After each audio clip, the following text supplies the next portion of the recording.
Welcome to Salalah kitchen. ഞാൻ ഇന്നിവിടെ ഉണ്ടാക്കാൻ പോകുന്നത് തേങ്ങാപ്പാലും പഞ്ചസാരയും വെച്ചിട്ടൊരു പുഡിങ്ങാണ്. അതിന് 1.5 കപ്പ് വെള്ളം ബോയിൽ ചെയ്യാൻ വെക്കുക. അതിനകത്തോട്ട് ഒരു 15 ഗ്രാം ചൈന ഗ്രാസ് ഇട്ട് കൊടുക്കുക.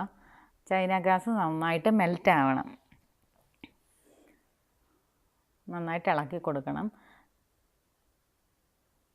ഇളക്കി ചൈന ഗ്രാസ് നന്നായിട്ട് മെൽറ്റ് ആവണം. മെൽറ്റായി കഴിയുമ്പോൾ 1 കപ്പ് നോർമൽ മിൽക്ക് ഒഴിച്ചു കൊടുക്കുക.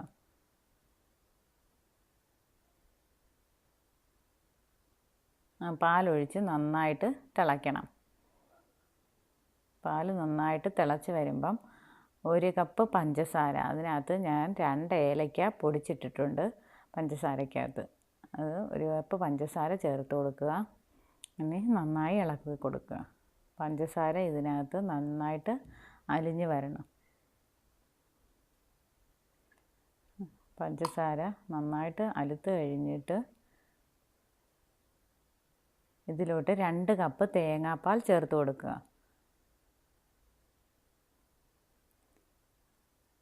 2 കപ്പ് തേങ്ങാപ്പാൽ ചേർത്ത് കഴിഞ്ഞാൽ ജസ്റ്റ് ഒന്ന് ചൂടായാൽ മതി, തിളയ്ക്കാൻ പാടില്ല. തിളച്ച് കഴിഞ്ഞാൽ പാൽ പൊട്ടിപ്പോവും, അപ്പം പുഡിങ് ശരിയാകത്തില്ല. ജസ്റ്റ് ഒന്ന് ചൂടായി കഴിയുമ്പോൾ സ്റ്റൗ ഓഫ് ചെയ്യുക. അതിനുശേഷം ഒരു ട്രേയിലോ പാത്രത്തിലോ അത് പകർത്തി വെക്കുക. പകർത്തിയിട്ട് അതിൻ്റെ മുകളിൽ എന്തെങ്കിലും, ഇത് വൈറ്റ് എള്ളാണ് യൂസ് ചെയ്തേക്കുന്നത്, വെളുത്ത എള്ള് ഉപയോഗിച്ച് ഗാർണിഷ് ചെയ്യാം. അല്ലെങ്കിൽ ഒന്നും ഇല്ലെങ്കിലും കുഴപ്പമില്ല. എന്നിട്ട് ഇതിൻ്റെ ചൂട് മാറിക്കഴിയുമ്പം ഫ്രീസറിൽ വെക്കണ്ട, താഴെ വെച്ച് 2 മണിക്കൂർ സെറ്റാകാൻ വെക്കുക.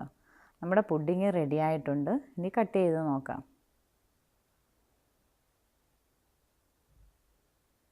വളരെ എളുപ്പത്തിൽ ചെയ്യാൻ പറ്റുന്ന ഒരു റെസിപ്പിയാണ്. നിങ്ങളെല്ലാവരും ട്രൈ ചെയ്ത് നോക്കണം. ഇഷ്ടപ്പെടുകയാണെങ്കിൽ ലൈക്ക് ചെയ്യണം, ഷെയർ ചെയ്യണം, സബ്സ്ക്രൈബ് ചെയ്യണം. Thank you for watching.